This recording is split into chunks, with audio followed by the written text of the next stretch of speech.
Listen, Rihanna, when you die, God is taking me to my future. You want to kill me. Shut the up, okay? Shut the up. Yeah, she's a witch. She's a witch. I'm a watchman.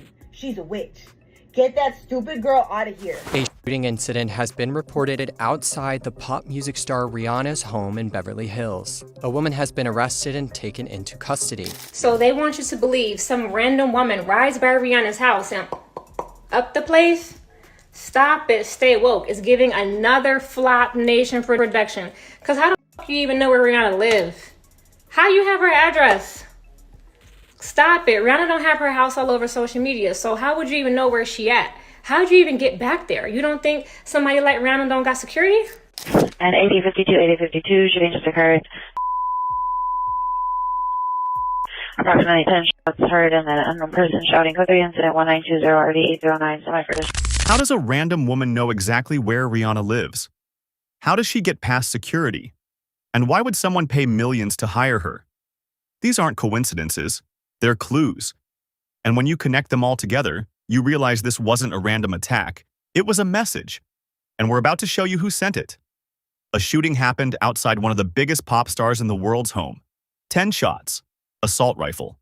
Her kids were inside, but the media is telling you it was just some obsessed fan. That's what they want you to believe. But the evidence tells a completely different story. The social media posts, the arrests, the connections to people in power. Everything points to something much darker, something someone wanted hidden. So stick around as we break down the details that connect the dots. Let's start with what actually happened. Beverly Hills, a home, 10 gunshots from an assault rifle. The shooter? A woman named Ivana Lette Ortiz. She showed up, fired multiple rounds, then got arrested. Simple story, right? Wrong. Here's where it gets weird. Ivana had no obvious connection to Rihanna. No personal beef, no history, just a stranger who somehow knew the exact address of one of the most guarded celebrities in the world. Think about that for a second. Rihanna doesn't post her address on Instagram. She doesn't advertise where she lives. So how did Ivana find it? The police gave her a $10 million bond. Most people thought that meant she'd stay locked up, but the fact that she even got that option, that raised red flags for a lot of people watching this case. Why would someone who attempted to murder a global superstar get the chance to post bail at all? And here's the kicker. Before this happened, Ivana left a digital trail, videos, posts, evidence of her obsession, but not the kind of obsession you'd expect from a random fan. People started digging into Ivana's social media, and what they found was disturbing. She wasn't just a casual hater. She was planning something. For months, she posted videos attacking Rihanna, calling her a witch, saying she wanted to end her life, expressing this rage over and over again. In one video, she's literally ranting, "When you die, God is taking me to my future. She's a witch. I'm a watchman. She's a witch." Over and over, the same accusations, the same threats, the same obsessive energy. But here's what's important, and this is where people started asking questions. Why would someone this deranged, this obvious about their hatred, be the perfect person to hire as a hitwoman? If you're paying someone to take someone out, wouldn't you pick someone who doesn't broadcast their intentions to thousands of people online? Unless that was the point. Unless you wanted it to look crazy. Unplanned. Like a fan who finally snapped. That's when people started connecting dots nobody else was talking about. That's when the theory shifted from crazy woman to paid assassin wearing a crazy woman disguise. When investigators looked deeper into Ivana's past, they found something that made people pause. She had arrests across multiple states. Florida, California, multiple bookings, multiple incidents. This wasn't someone who just appeared one day with a gun. This was someone with a history. She'd been traveling across the country for years. Multiple arrests, different locations, different charges. The kind of pattern you see when someone's either running from something or running towards something specific. And then there's the timing. Why now? Why this moment? Why Rihanna specifically? These questions started connecting to something bigger happening in the music industry. Something most people didn't know about yet. Federal investigators were already looking into other things, other names, other connections. And Rihanna's name kept coming up. Not as a victim, but as someone who might know something. Someone who might have information about things happening behind closed doors in the music industry. People started asking, did someone know that investigators were closing in? Did someone want to silence her before she could talk? That's when the hit job theory didn't seem so crazy anymore. Here's where it gets serious. The Epstein files came out. Names started dropping. Jay-Z got mentioned. Roc Nation got mentioned. And suddenly, Rihanna's name was being brought up in conversations about federal investigations. The word on the street was that the feds were actively looking into Roc Nation. And Rihanna? She was going to be called as a witness. She was going to have to testify. She knew things. She had been in these spaces. She had seen things. Rihanna's been in this industry since she was 15 years old. 15. That's when people started asking harder questions about what she experienced, what she saw, who she was around, and more importantly, what she might know now. Then her music stopped. She stepped back from the industry. No albums, no comeback. Just silence. People close to the situation started saying something changed for her, that she saw something, that she realized how deep the darkness went, and she wanted out. But here's the problem. When you're at Rihanna's level, you don't just get to walk away. You know too much. You've been in too many rooms. You've heard too many conversations. So the question became, would someone try to make sure she could never testify? Before she went silent, Rihanna released one last album, Anti. And the promotional video for it? People believe it was a message, a confession even. In the video, she comes out of a child's bedroom, then she goes into darkness, shadows everywhere, red balloons floating. And then there's executives, counting money off her back, ordering her deeper into the darkness. People who study symbolism in music videos started breaking this down frame by frame. They believe what they were watching wasn't just a music video. They believe it was Rihanna documenting her own journey through an industry that consumed her. From an innocent girl to someone trapped in darkness. From freedom to captivity.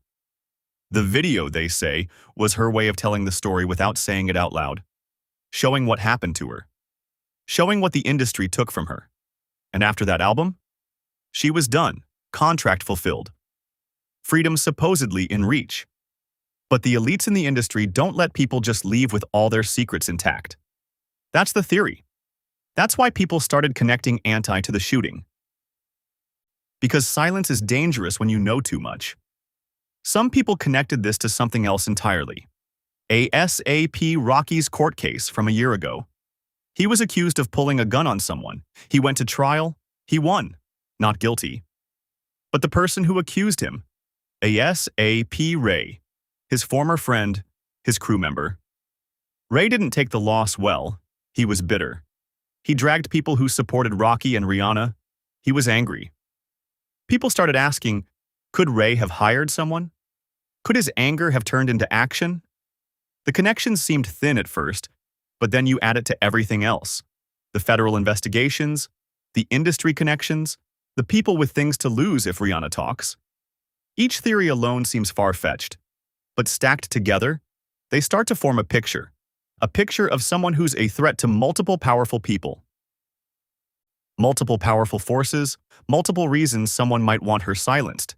And that's when the shooting doesn't look random anymore. That's when it looks like a convergence of interests. Different people. Same goal. Get rid of the problem. So the real question becomes, who has the money? Who has the motive? Who has the power to make something like this happen? The theories range. Some people say it's connected to Roc Nation directly. Others say it's people protecting themselves from federal investigations. Others say it's about protecting an empire built on secrets. Ivana's bail was set at $10 million. That's not a number picked randomly. That's a number that says, we know you can't pay this. Someone with real money could have paid it. Someone with real power, but nobody did. Which is interesting because it means she stayed locked up. It means she couldn't talk to anyone on the outside. It means she was contained, controlled. Whether that was intentional or just how the system works, people noticed it. The connection between Ivana and whoever might have hired her was never established in any official investigation. But that's what makes it interesting to people following the story online. Because lack of evidence isn't the same as lack of guilt. Sometimes it just means the evidence is hidden better. People also started asking about Rihanna's security. How did Ivana get the address? How did she get close enough to fire 10 shots? How did she bypass what should have been serious protection?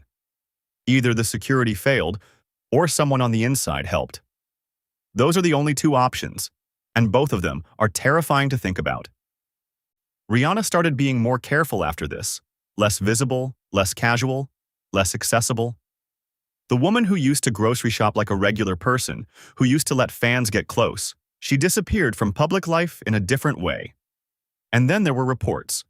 Reports that she was planning to leave the country, that she was scared, that she realized how serious things had become. That's when people knew this wasn't just a random incident that she shook off. This was something that fundamentally changed how she moved through the world. So here's where we are. A shooting, a woman arrested, connections to federal investigations, theories about who hired her. All of it pointing to something bigger than one obsessed fan. The official story is that Ivana acted alone, that she was mentally unstable, that she was obsessed. Case closed. But the pieces that don't fit? They're everywhere. The questions nobody's answering, the connections nobody's making official, the silence from people who would know the truth. Rihanna's never publicly named who she thinks sent Ivana. She's never confirmed any of these theories. She's just disappeared from the industry. She's protected herself. And she's stayed quiet. Which might be the smartest move she could make. Because people who know too much, who talk too much, who name too many names, sometimes they don't get to disappear quietly. Sometimes the story doesn't end. And if you're wondering what else Rihanna knows, what else she's seen, what else could come out if she ever decides to talk? Well, that's the real story nobody's telling you yet.